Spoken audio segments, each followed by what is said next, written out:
वायनाड में हुई प्रियंका की जीत तो पहुंचे भाई राहुल गांधी वायनाड।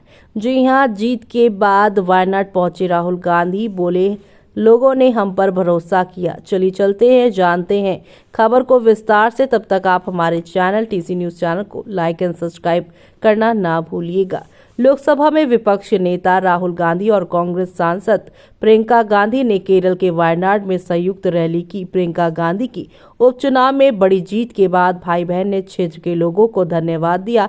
इतना ही नहीं, राहुल ने मुकदमा अपनी बहन के साथ संयुक्त जनसभा में भूस्खलन के पीड़ितों को श्रद्धांजलि अर्पित करते हुए अपने भाषण की शुरुआत की और कहा है कि उनकी पार्टी और यूडीएफ उन लोगों के साथ खड़ी है जिन्होंने अपने परिवार के सदस्यों संपत्ति को खो दिया है और इस त्रासदी में यहाँ पर पीड़ित हुए हैं। उन्होंने कहा है, दुर्भाग्य से हम सरकार में नहीं है और इसलिए हम वो नहीं कर सकते जो एक सरकार कर सकती है। इसलिए मैंने अपनी बहन और एआईसीसी महासचिव केसी वेणुगोपाल से कहा था कि कांग्रेस और यूडीएफ के प्रत्येक सदस्यों को भूस्खलन के पीड़ितों की मदद के लिए केरल सरकार पर दबाव डालना चाहिए। राहुल ने प्रधानमंत्री नरेंद्र मोदी पर वायनाड के लोगों के साथ भेदभाव करने का भी आरोप लगाया। इतना ही नहीं, बल्कि यहां पर आरोप लगाते ही उन्होंने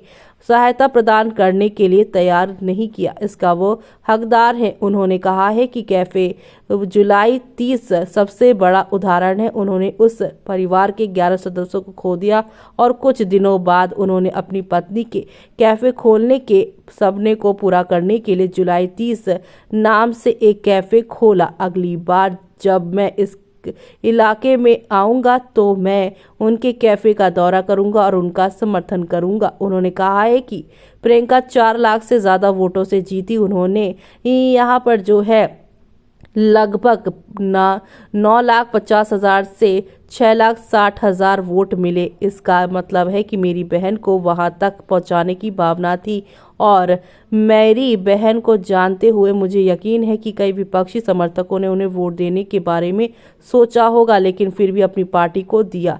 प्रियंका और राहुल 2 व्यक्ति शपथ ले रहे हैं, लेकिन उनसे भी बढ़कर हम वायनाड के लोगों के दिल में एक भावना है और वायनाड के लोगों ने हम पर भरोसा किया है, हम पर विश्वास किया है और कहा है कि संसद और में जाओ और इस भावना का प्रतिनिधित्व करो। जब मैं एक छोटे बच्चे को देखता हूं तो मुझे लगता है कि उसके माता पिता ने मुझे संसद में भेजा है, जिसका मतलब है कि मुझे उसकी देखभाल करनी है। राहुल गांधी ने कहा कि हम एक राजनीतिक विचारधारा से लड़ रहे हैं, हम भावना प्रेम की बात कर रहे हैं, वे नफरत, विभाजन, हिंसा की बात कर रहे हैं। हम लोगों की बात सुनने, विनम्रता की बात करते हैं, वे अहंकार की बात करते हैं और उच्च स्तर पर लड़ाई हो रही है। ये एक वैचारिक लड़ाई है, संविधान की रक्षा की लड़ाई है।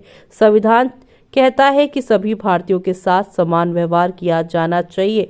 वहीं प्रियंका गांधी ने सभा को संबोधित करते हुए कहा है कि मुझे अपना सांसद चुनने के लिए मैं आपकी बहुत आभारी हूं। जैसा कि मैंने अपने पहले भाषण में कहा था कि 35 साल हो गए हैं और जब से मैं चुनाव प्रचार कर रही हूँ, ये मेरा खुद के लिए अभियान है कि इन 35 सालों में मैंने भीड़ में लाखों लोगों से मुलाकात की है। मैंने बस उतना कहना चाहा है कि मुझे यहाँ पर आप सभी के चेहरे याद है जो मेरा इंतजार कर रहे थे। हर बच्चा, हर माँ, हर आपकी आकांक्षा और आपकी आवाज़ जिसे अब मैं उठाऊंगी, आज़ाद है हमारा भारत, उसे भी हम महसूस करेंगे। आज भूस्खलन को 4 महीने हो गए हैं। मेरे भाई और बहन मुझे पीड़ितों से मिलने 4 महीने हो गए। मैंने ये बात कई बार कही है। प्रियंका ने कहा, जब मैं यहाँ आया तो मैंने 2 यहाँ छोटे दोस्त बनाए। एक लावण्या नाम की एक छोटी बच्ची है जिसने अपना पूरा परिवार खो दिया। दूसरा मोहम्मद हानी है जिसे अपना परिवार खो दिया। उसने सभी को बचाने की कोशिश की, लेकिन अब उसकी दादी ही बची हैं। ऐसे में अब आपका क्या कहना है इस पर हमें कमेंट बॉक्स में कमेंट करके बताना बिल्कुल भी ना भूलें आप।